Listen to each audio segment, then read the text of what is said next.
Bill Cummings, welcome to a short interview with your happy servant, Riggs Eccleberry, because I understand that you just reinvested in OriginClear. I have indeed. Thank you very much. Yeah, I'm excited about it. This is it's a fascinating company, and I'm really pleased to be part of it. Well, it brings me back to you invested a long, long time ago. The story there was my middle school age son at the time was doing a science fair project, and he chose to try to make a fuel from algae. And we both looked at each other and said, we don't know how to do this. We know how to grow the algae. We don't know how to do that last part. And I found you all online and got some help from your technical experts, for which I was grateful. And his project turned out quite well, and sort of an appreciation for that, as well as enthusiasm for the growth prospects of the company. I went ahead and invested a relatively small amount at the time, and have followed your progress since. Right, and of course, some interesting things happened along the way. We were faced with the crash of price of crude, which kind of made algae into a science experiment. Right. And as a result, we had to do something. And how did you view our pivot into water treatment? I thought that was really innovative in that clearly things were shifting, both in the petroleum world and alternate fuel world, as well as it must have become clear to you that the need for clean water was sort of relatively local treatments of it was a growing importance around the world. And I thought it was innovative and insightful of you all to shift a growing technology into another application. And clean water is clearly a growing and important thing around the world. Well, thank you, Bill. So fast forward to today. Now, obviously, we had a lot of dilution of the company. Before this interview, I was talking a little bit about our wonderful experience of 2009, where we were being shepherded into a very strong institutional round that was going to eventually take us to the moon. And that firm, Rodman Renshaw, in 2009 went belly up as a result of the recession. And we found ourselves scrambling. And that was even before we made the pivot to water. You had by then invested, you saw dilution. But then you came back, and how has this affected your portfolio? You're coming back in. Even though I'm a relatively small investor, I have remained appreciative for how adroitly y'all have moved as needs have arisen and changed. And I'm excited about where you're going with clean water.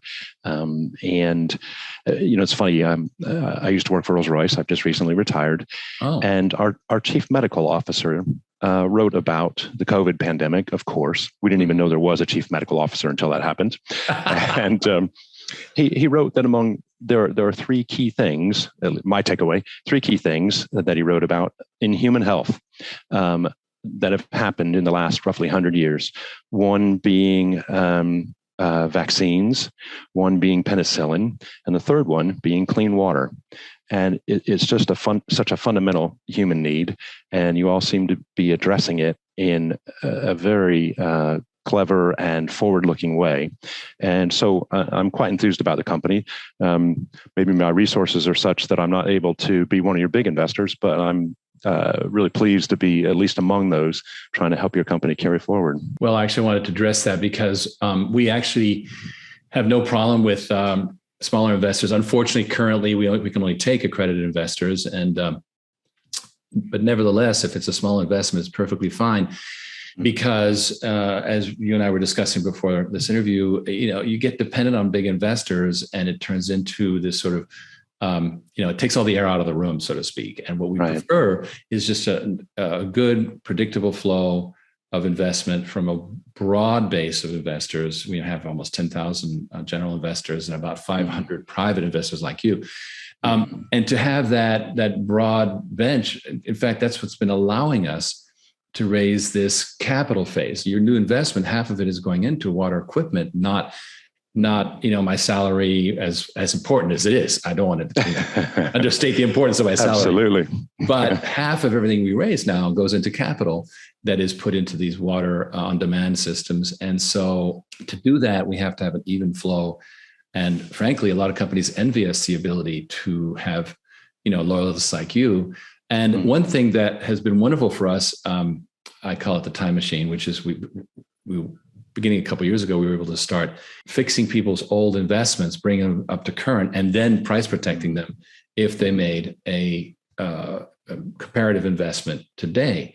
And that has done wonders for people's portfolio. I'm guessing that you're in pretty good shape now after that got done. Yeah, of course. I certainly was pleasantly surprised to learn of that. And I'll confess, I was a little bit skeptical at first. Didn't bite when the hook was first passed in front of my face.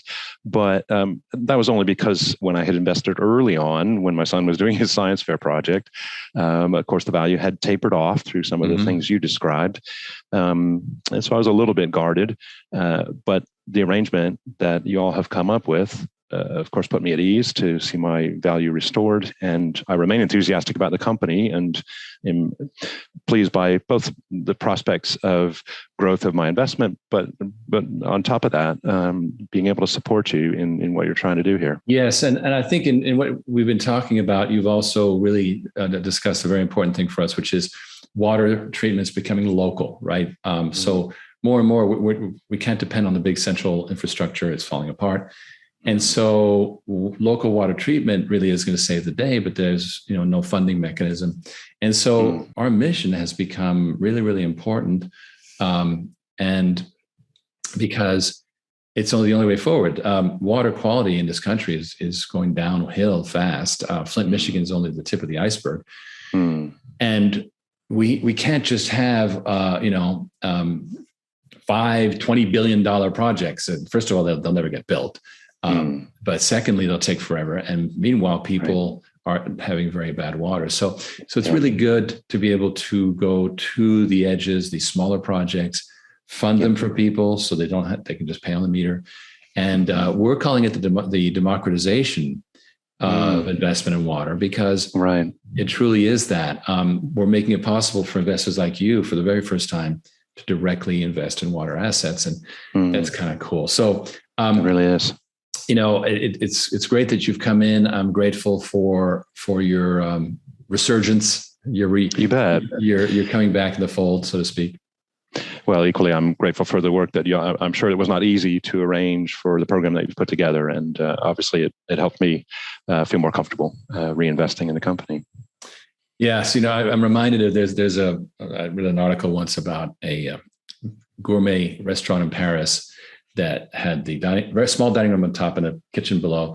And the entire night, the four-man team was there. It was like they were in the middle of DEFCON 3 the whole time for 8 hours straight. Just and then, here's your food, and no idea of what we went through.